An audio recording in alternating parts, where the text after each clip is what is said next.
내가 집만 샀다 하면 꼭지고 팔려고 하면 시세가 떨어져 있고 도대체 왜 이런지 모르겠다. 집을 좀 사고 싶은데 도대체 언제 사야 될지 모르겠다. 이런 분들은 오늘 영상 꼭 보세요.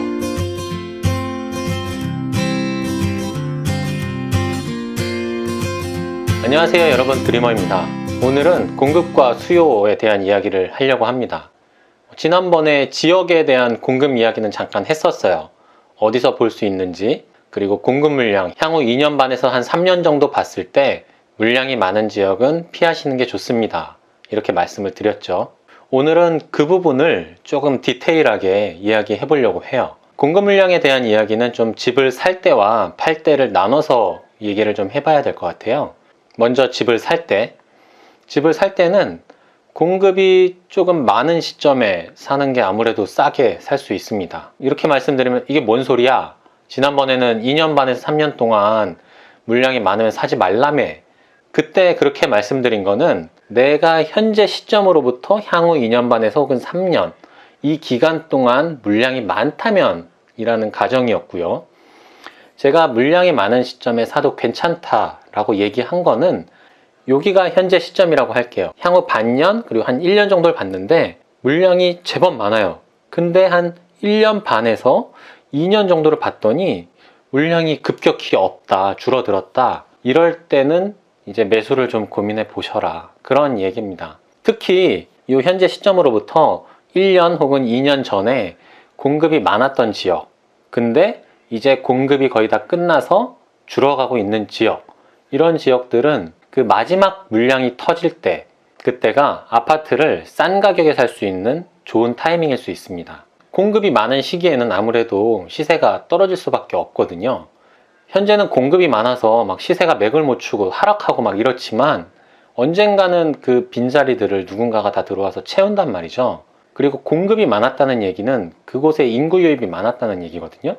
인구가 많아지면 자연스럽게 주변에 개발이 됩니다. 뭐 없던 상권도 생기고요. 학교들도 생기고요. 그리고 신축 아파트가 이렇게 밀집해서 들어오는 지역들은 주변 환경까지 또 다 정비가 돼요. 그래서 굉장히 쾌적하단 말이죠. 이런 상태가 되면 이제 주변에 오래된 아파트에 살던 분들이 또 이 새 아파트로 다 들어가서 살고 싶어 하는 시기가 옵니다. 그러면 어떻게 돼요? 또 수요가 다시 늘어나잖아요. 그때가 되면 다시 이제 시세가 반등하기 시작하는 거죠. 근데 그건 한 4년 정도 흘러서 주변에 이제 인프라들이 좀 들어서야 그렇게 가능해지는 얘기니까요. 뭐 지금 당장은 힘들 수는 있겠죠. 근데 그렇게 공급이 많았다가 그 공급이 거의 마무리되는 시점에는 이제 더 이상 아파트 공급이 없잖아요. 그때가 정말 내 집 마련하기에 좋은 타이밍이 될 수 있는 거죠.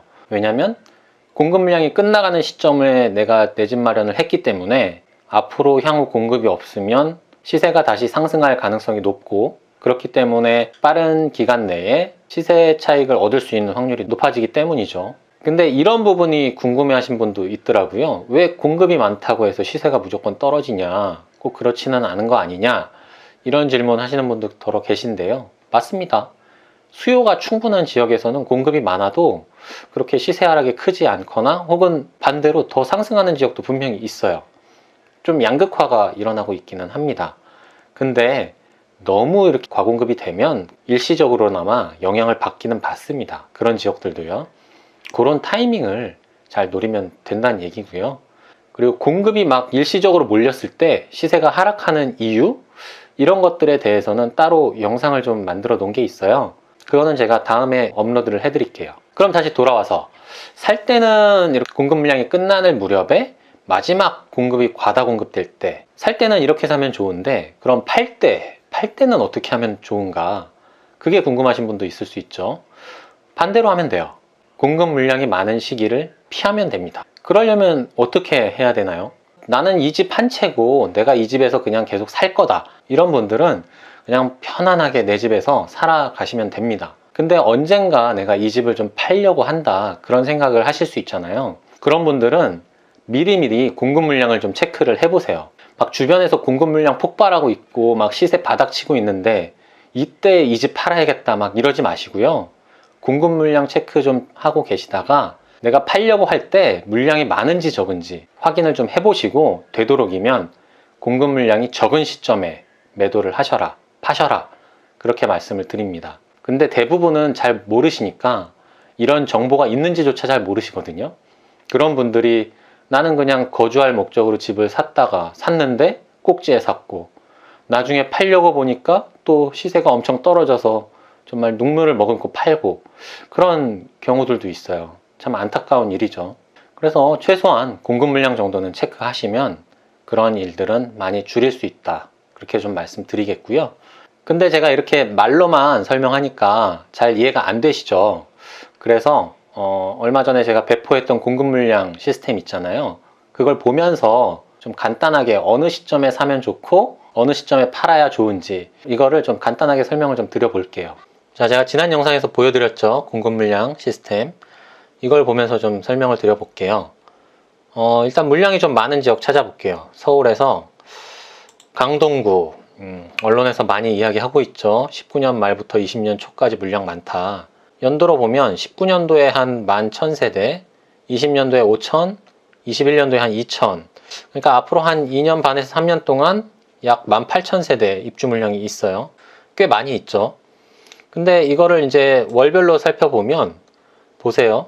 2019년 9월에 5,000, 그리고 뭐 11월에 300, 그리고 12월에 3,600, 그리고 2020년 2월에 4,000. 2019년 4분기, 3, 4분기부터 이제 20년 1분기까지 한 반년 사이에 걸쳐서 이때 물량이 막 집중돼 있어요. 그러면 어떻게 되느냐? 뭐 얘까지는 어떻게 잘 넘어갈 수 있을 것 같아요. 명일역 솔베뉴 여기까지는 잘 넘어간다 쳐도, 여기 그라시움 입주한 시기부터 이거 한 5,000세대 되잖아요.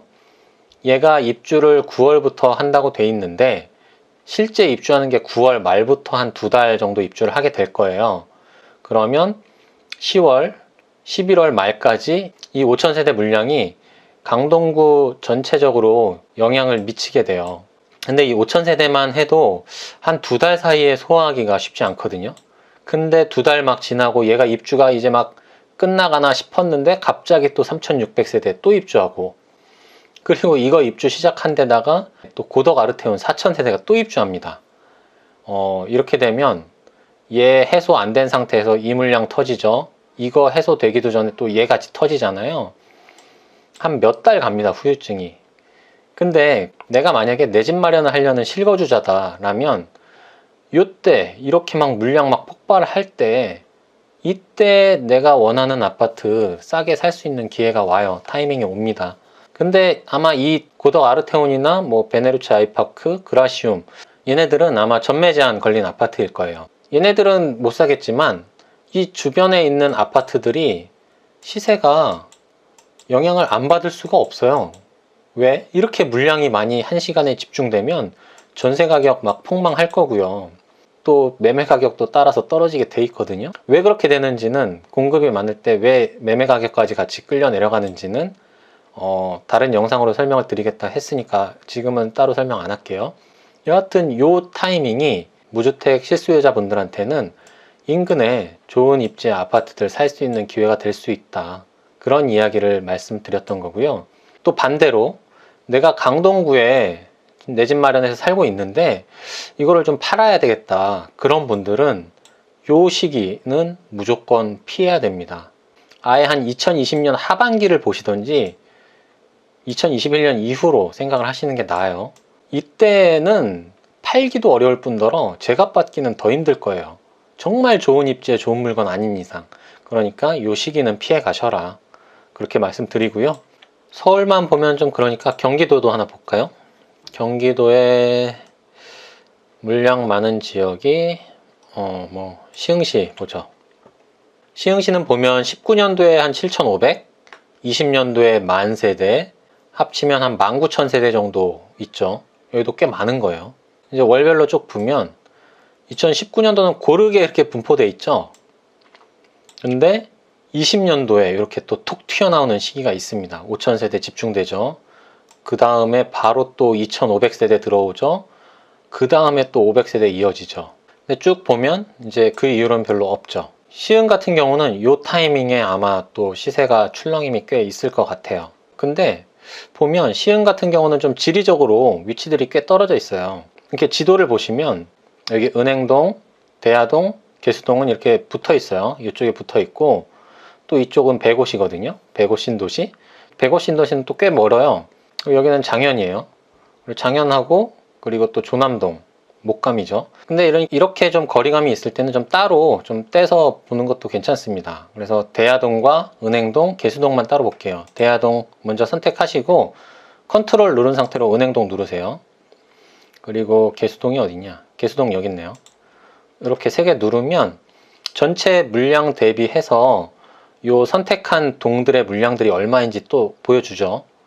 전체를 필터링 하진 않고 전체 물량 대비 얼마나 되는지 강조해서 표시해주고 있죠. 보면 20년도에 물량이 한 7000세대 있습니다. 대야동 같은 경우는. 그래서 이렇게 필터링 한 상태로 이제 한번 다시 보는 거예요.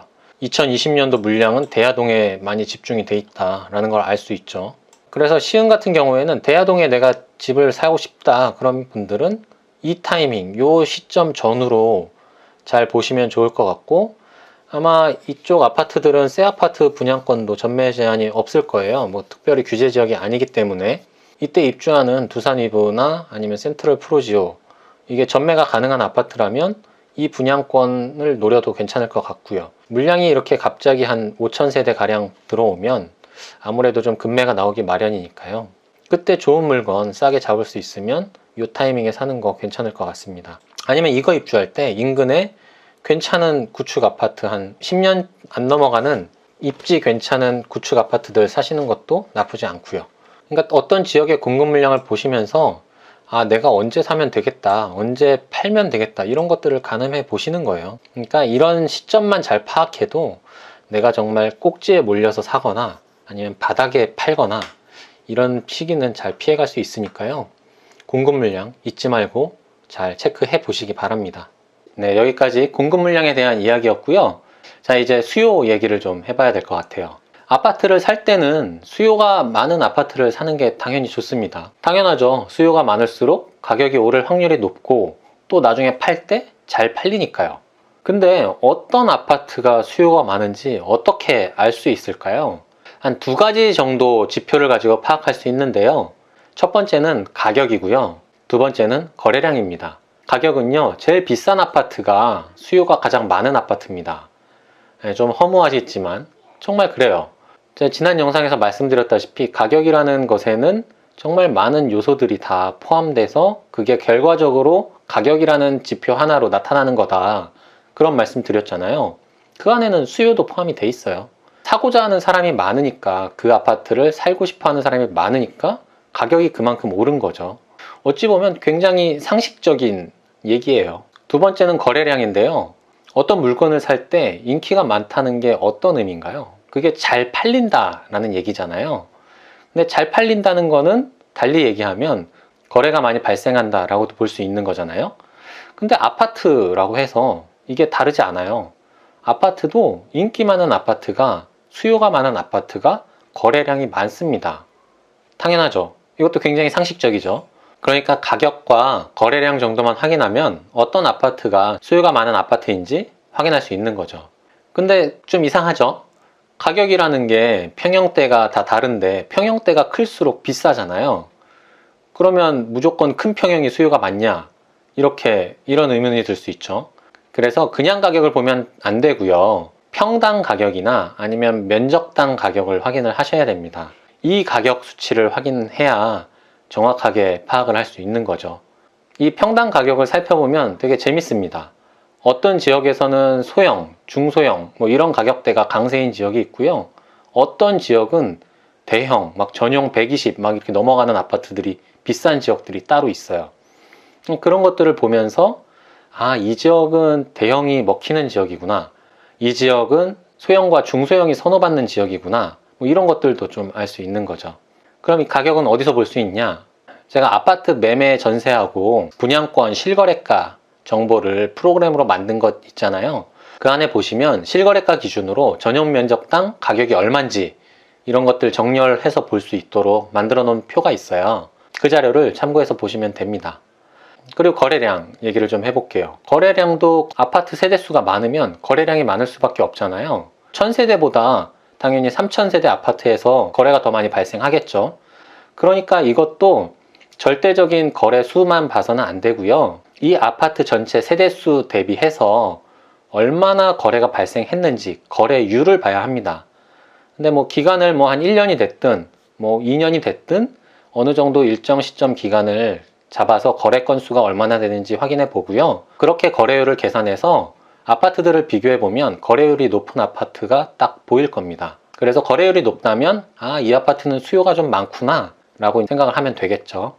그리고 이 거래율도 평형별로 또는 면적별로 확인을 하는 게 되도록이면 좋아요. 이 거래율 같은 정보는 고객노노 참고하셔도 되고, 아니면 조만간 저도 뭐 프로그램 업데이트를 할 예정에 있으니까요. 조금만 더 기다려 주시면 실거래가의 거래율도 같이 볼 수 있도록 업데이트를 하던가 할게요.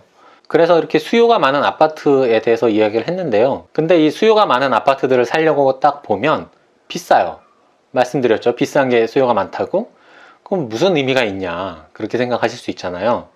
이런 수요 많은 아파트들을 평소에 미리미리 봐두셨다가, 제가 처음에 공급 얘기했죠. 공급이 많을 때 혹시 이 아파트 시세가 하락하게 되거든 그때 사시는 겁니다. 그렇다고 아무거나 막 사면 안 되죠. 입지를 좀 따져보고 좋은 입지의 물건을 사야 합니다. 이 입지는 다음 영상에서 좀 이야기하기로 할게요. 오늘도 긴 영상 보시느라고 고생하셨습니다. 감사하고요. 오늘 영상이 도움이 되었다면 구독과 좋아요, 댓글 부탁드립니다. 감사합니다.